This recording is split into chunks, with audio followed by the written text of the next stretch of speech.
নমস্কার বন্ধুরা, পুপুর রান্নাঘরে তোমাদের সবাইকে স্বাগত।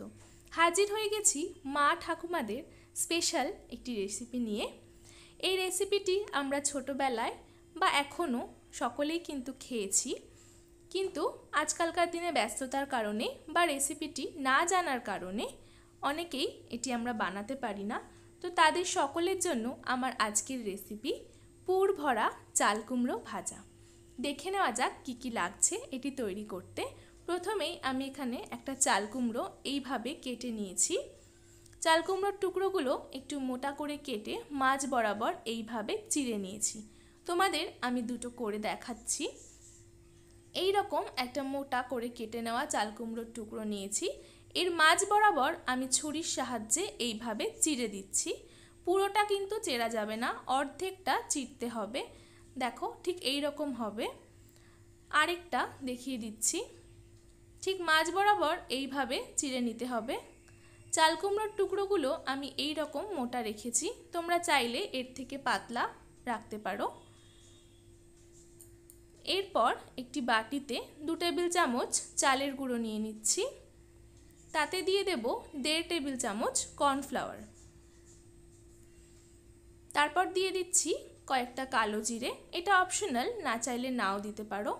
দিয়ে দিচ্ছি 1/2 চা চামচ হলুদ গুঁড়ো আর 1/2 টেবিল চামচ লবণ আর সামান্য কয়েক দানা চিনি।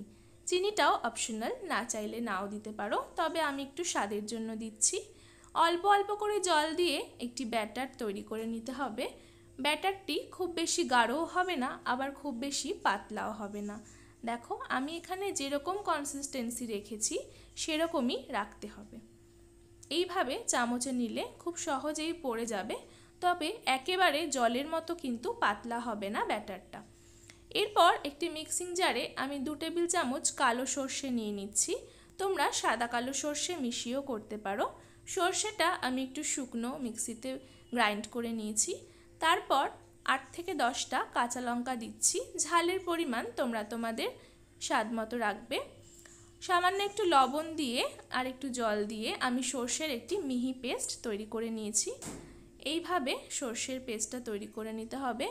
একটু গাঢ় করেই সর্ষের পেস্টটা করতে হবে, বেশি জল ব্যবহার করা যাবে না। অপরদিকে চাল কুমড়োগুলোকে আমি একটু ভাপিয়ে নেব, তাই কড়াইতে জল গরম করে চাল কুমড়োগুলো দিয়ে মিনিট 5 সময় ধরে চাল কুমড়োগুলো একটু ভাপিয়ে নিচ্ছি। ভাপানো হয়ে গেছে, দেখো এই রকম নরম হয়ে যাবে কিন্তু। এরপর যে চেরা অংশটা রেখেছিলাম তাতে এইভাবে 1 টেবিল চামচ পুর দিয়ে আমি সমস্ত চাল কুমড়োগুলো তৈরি করে নেব।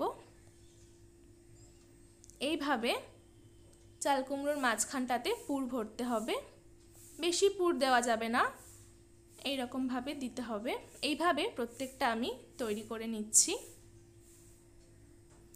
চেষ্টা করবে চাল কুমড়োটাকে অবশ্যই একটু ভাপিয়ে নিতে, তাহলে কিন্তু চাল কুমড়ো খুব সহজেই নরম হয়ে যাবে এবং খুব তাড়াতাড়ি রান্নাটা তৈরিও হয়ে যাবে। সমস্ত চাল কুমড়োয় আমার পুর ভরা হয়ে গেছে। এরপর কড়াইতে এগুলো ভাজবার জন্য সর্ষের তেল দিয়ে দিয়েছি।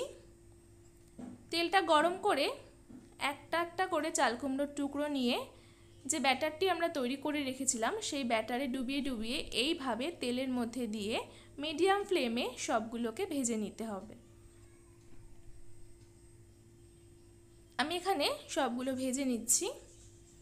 লো টু মিডিয়াম ফ্লেমে ভালো করে উল্টে পাল্টে ঢাকা দিয়ে চাল কুমড়োগুলো ভেজে নিতে হবে। দেখো আমার এখানে ভেজে নেওয়া হয়ে গেছে, আমি একটি প্লেটে তুলে নিয়েছি। চালের গুঁড়ো ও কর্নফ্লাওয়ারের ব্যাটারটির জন্য কিন্তু খুব সুন্দর একটি মুচমুচে স্বাদ আসবে এবং এটি খেতে কিন্তু খুবই ভালো লাগবে। গরম ভাতের সঙ্গে খুবই ভালো লাগে এই চাল কুমড়ো খেতে। তো কেমন লাগলো আজকে আমার রেসিপি পুর ভরা চাল কুমড়ো ভাজা? বাড়িতে একবার অবশ্যই বানাবে। ভিডিওটা ভালো লাগলে একটি লাইক করে দেবে। চ্যানেলটি সাবস্ক্রাইব করে আমার পাশে থাকার অনুরোধ রইল। পাশে থাকা বেল আইকনটি অবশ্যই প্রেস করে দেবে, তাতে আমি যখনই নতুন কোনো ভিডিও আনবো ভিডিওর নোটিফিকেশন তোমাদের কাছে পৌঁছে যাবে।